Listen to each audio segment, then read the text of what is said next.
Kita ke Kota Masohi, Tribuners. Makin digemari Car Free Day jadi momen warga Masohi berkumpul di akhir pekan. Akhir pekan menjadi momen yang dinanti-nanti sebagian besar masyarakat, entah itu pekerja kantoran, pekerja swasta, maupun para pelajar. Melepas penat usai beraktivitas selama sepekan, rupanya banyak masyarakat Kota Masohi, Maluku Tengah menghabiskan akhir pekan di acara Car Free Day. Acara tersebut mempertemukan para pelaku usaha mikro kecil dan menengah atau UMKM, aktivitas olahraga hingga anak-anak yang menghabiskan waktu pada lomba melukis jelang perayaan HUT RI ke-81.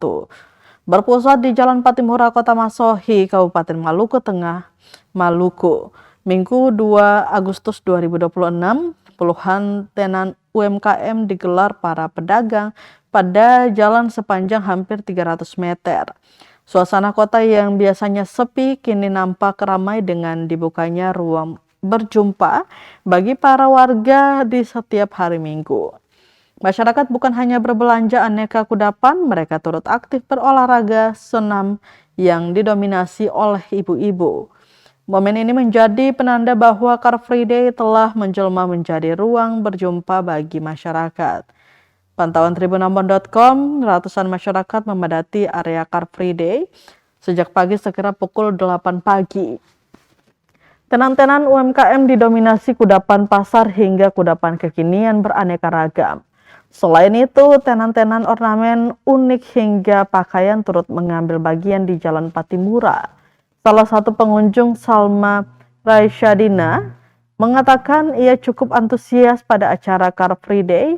Selain banyak jajanan, ada ruang untuk masyarakat berolahraga.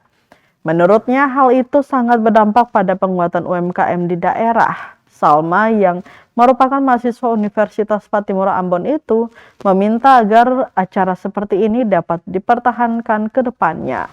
Namun Salma menyayangkan kebiasaan buruk masyarakat yang membuang sampah bekas makanan sembarangan. Salma berharap agar ke depan hal ini dapat dievaluasi dan pemerintah atau pengelola kegiatan dapat menghadirkan tempat sampah khusus di area Car Free Day.